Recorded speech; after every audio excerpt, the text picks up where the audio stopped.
इसको मैं उनके माध्यम से जो प्रश्न करता है, उनके माध्यम से मैं आप सबको ये कहना चाहता हूँ, बड़े सरल और व्यवहारिक शब्दों में, कि जन्म कुंडली में उच्च ग्रह की भूमिका कितनी है। क्योंकि उनका प्रश्न है कि जन्म कुंडली में यदि ग्रह उच्च, एक उच्च हो ग्रह तो उनका क्या फल होगा, और दो ग्रह यदि उच्च हैं तो उनका क्या फल होगा, तीन ग्रह उच्च हैं तो उनका क्या फल होगा, उनके बारे में उनका प्रश्न है। तो मैं आपको बताऊं कि सबसे पहली बात यह है, किसी भी प्रकार का यानी कि शुभ ग्रह हो अथवा पापक ग्रह हो, वह अपनी यदि उच्च की राशि में होगा तो पापक ग्रह भी शुभ फल ही देगा और शुभ ग्रह भी शुभ ही फल देगा, पहला। दूसरा, कि उच्च जब भी ग्रह होता है, अब वो कितने डिग्री में है, यानी कि परम उच्च की स्थिति में है अथवा एक सामान्य उच्च या साधारण स्थिति में है, इन तीनों ही अलग अलग कैटेगरी में आपको उस ग्रह को का एनालिसिस करना होगा, उसे समझना होगा, तब जाकर के इसका आप जो है अच्छे से उसके फल को आप समझ सकेंगे, या अपने ऊपर या दूसरे जिसकी कुंडली आप देख रहे हैं उसके जीवन पर आप उसको उतार सकेंगे। तो मैं सबसे पहले बड़े व्यवहारिक शब्दों में बता दूं कि ये उच्च ग्रह की स्थिति होती क्या है। तो देखिए, उच्च ग्रह की स्थिति होती है ठीक वैसे ही जैसे आप अपने मन मुताबिक अपने घर में बैठे हों और घर में बैठ करके जहाँ पर आप बिल्कुल कंफर्टेबल जोन जो आपके लिए है वहां पर बैठ करके आप किसी भी कार्य का चिंतन कर रहे हो, मंथन कर रहे हो, और वहां पर ऑटोमेटिक उस व्यक्ति की जितनी ऊर्जा होती है, सारी शरीर की ऊर्जाएं, एनर्जी जो है एक्टिव हो जाती है, और वह व्यक्ति बहुत अच्छे से अपने कार्य को मंथन करके, चिंतन करके और उसका एक जो है रूपरेखा तैयार करता है। किंतु मैं आपको बता दूं कि ग्रह यदि अपने उच्च की राशि में है तो वह क्रिएटिव नहीं है, अर्थात वह जो है काम नहीं करेगा। काम कहाँ करेगा, तो वो अपने मूल त्रिकोण की जब राशि में होगा तब वो प्रोफेशनल होकर के और वह उस कार्य को करेगा। अथवा जब उच्च की स्थिति जब ग्रह की होगी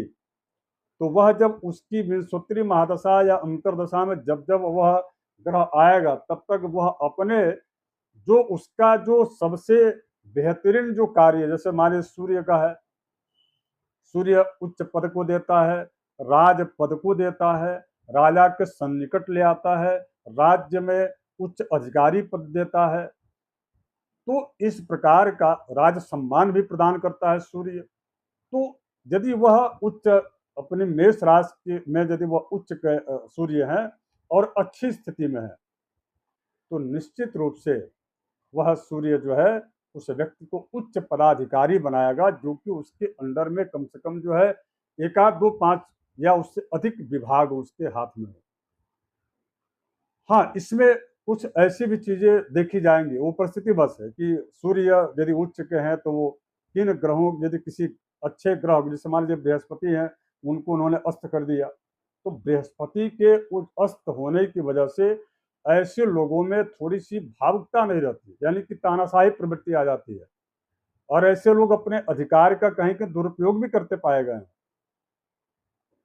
उसके बाद से सूर्य, तो ये विस्तारित विषय है, लेकिन मैं केवल मात्र उच्च ग्रहों की फल की बात कहूंगा। हाँ, ज्योतिष शास्त्र में जैसे ऋषि पराशर जी हैं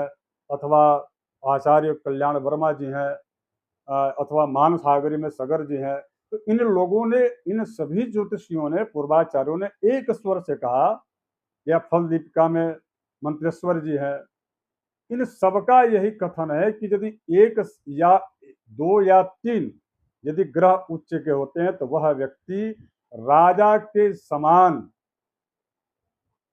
जीवन जीता है, और इसके साथ साथ में उसके घर में असंख्य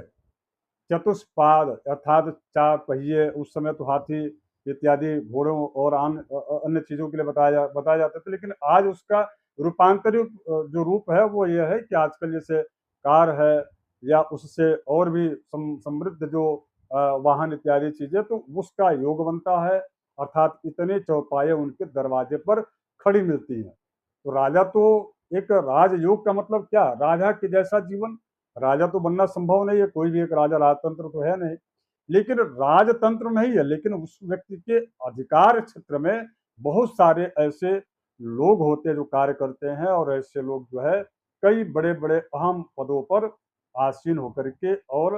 राष्ट्र में, राज्य में एक अच्छी और अहम भूमिका राजनीतिक क्षेत्र में अथवा व्यापारिक क्षेत्र में अथवा जिस भी क्षेत्र में होते हैं वहाँ पर उनकी अच्छी बड़े ओहदे पर ही होते हैं।